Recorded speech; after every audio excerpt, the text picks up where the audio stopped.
Hello and welcome to the Witness History podcast from the BBC World Service, with me, Anushka Matanda-Dougherty.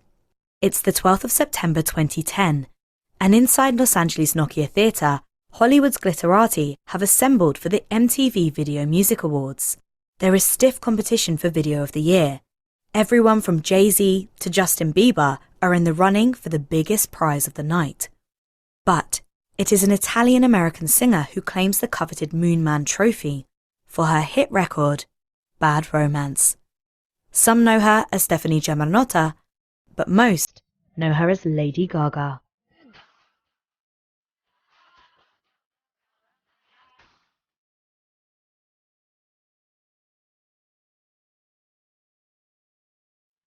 As Gaga rises from her seat, her hair swishes around her shoulders. She embodies West Coast glamour. Except for one thing.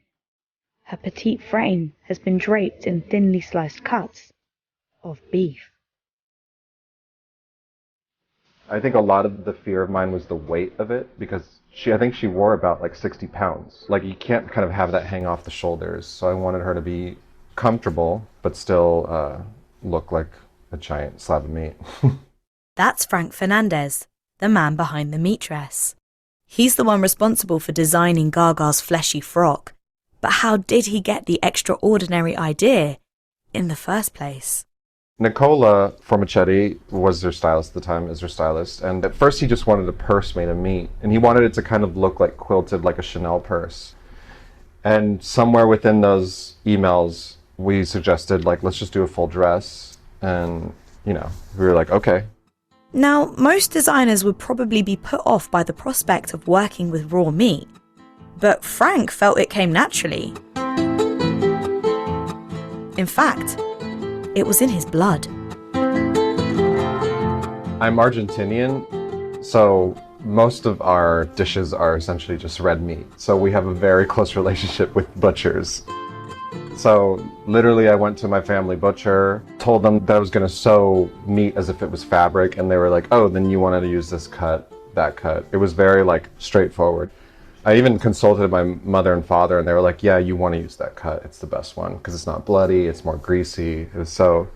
It kind of fell into my lap in a way, like kind of second nature. But securing the steaks was only the first hurdle. Now, he had to figure out how to stitch them together. At the time I was living with my friend Sam. I think I was crashing on his couch at the time because I was in between places. And so he was gracious and literally emptied out his fridge out of shelves, enough to fit like a mannequin.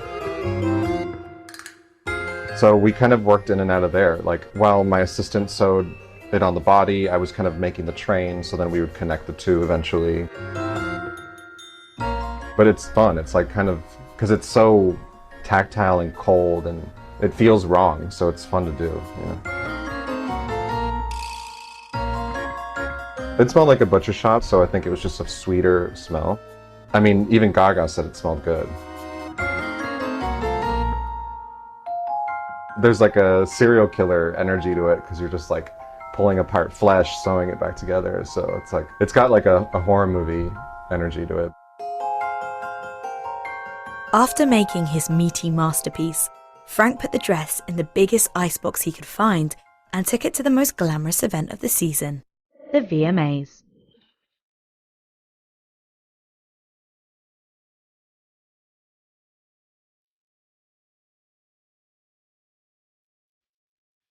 Now this was a big night for Gaga.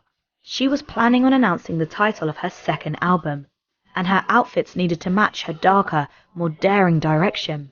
She was leaving behind songs like Beautiful and Dirty Rich, which were about money and fame, and embracing her Born This Way era, where in the video, she gives birth to her own head encased in a reptilian egg coated in goo. It was time to court controversy. There's this great image of the audience while she's on stage accepting that award, and everyone's just got this like very confused face. And the VMA for Video of the Year goes to Lady Gaga. I think a lot of people obviously assume it was fake. I mean, even until this day, I still get questions of like, oh, was it real meat? So I think a lot of people thought it was artifice. But I think it was kind of this unbelievable event until people dug further, saw the pictures. I think in the moment, everyone was just like, it's Gaga, she's doing Gaga things. But they weren't sure. And the first person who got the chance to see the dress up close and determine its authenticity was Cher, who is famously vegan. I never thought I'd be asking Cher to hold my meat purse. Once Gaga was on stage, she announced her new single.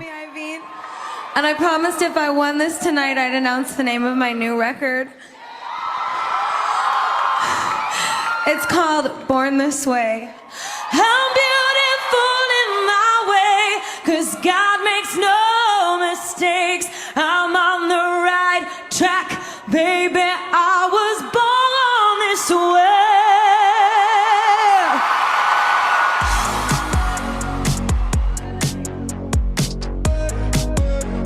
Frank knew this moment would go down in fashion history and started thinking of ways to preserve the dress. This is clearly sensational, like we need to do something with it until we decide. I think we should freeze it. And so I went the next morning, and it was outside the hotel, it was like a sea of Gaga fans. You know, holding up signs, waiting for her to get a glimpse. And I walk in and like the dress is sort of, it's like someone shed a skin. It was like strung about like on the hotel like chair. I literally put it in like just a trash bag, like a clean trash bag, because I need to obviously be discreet. And then I'm like walking back through all these Gaga fans like with like essentially like literally carcass in my hand. And they have no idea. But not everyone thought his carcass couture was a good thing. Gaga was so big that it angered so many people because she was so disruptive and almost like a spectacle. I think a lot of people were kind of angry. We called it Sour Grape City. It was just like, why are you so mad? And I think for me it was like, she's still rotting, but let her do it on stage, you know? I think PETA in particularly like sent out like some sort of like, you know, Frank Fernandez needs to publicly apologize for whatever his crimes against humanity. Nevertheless, the dress was preserved as a type of jerky and kept in the Rock and Roll Hall of Fame. You can't wear it though. It's like literally like adhered to this female form. Once you taxidermy the meat, it kind of starts falling apart. So they kind of have to like with formaldehyde and glues like keep it together. So it's got a very weird, gross texture. It's definitely a little grayer. Now it looks more like a corpse than ever. I think it still looks cool. It's definitely preserved in time in a more museum quality way. Nowadays, Frank still works with A-list music stars. I'm currently working with Miguel on his new album release. Yeah, like I'm still doing really fun creative stuff. I think it's just like a bit more pulled back. Do you think that people should embrace wearing meat more? No. Don't wear meat. Yeah, it's not, I think people should eat it. Don't, yeah. Only Gaga. Yeah, only Gaga. Frank Fernandez was talking to me, Anushka Matanda-Dowati, for that edition of the Witness History podcast from the BBC World Service. If you enjoyed this episode, make sure you leave us a review and don't forget to share this episode with everyone, whether they hate Gaga, love Gaga, eat meat, don't eat meat, wear meat. Just click share. From the brilliant and bizarre. It was really surreal. It was a surreal kind of atmosphere there. You couldn't really see anybody. To the shocking and unexpected. I'm just wondering, what are we going to do now? This was really my worst fear. He found 100% horse meat that was labelled as beef. Witness the stories that have shaped our world. Told by the people who were there. When he went to the factory, the poodle went in front of him. So the workers only knew, oh, the boss is here. Many people had many things to lose by our victory. The future was not so bright. Witness history. We had a designer. He brought in a fully storyboarded idea about how the Queen would arrive by jumping out of a helicopter. And we all said, that's brilliant, but it's never going to happen. Witness history at bbcworldservice.com/witnesshistory or wherever you get your podcasts.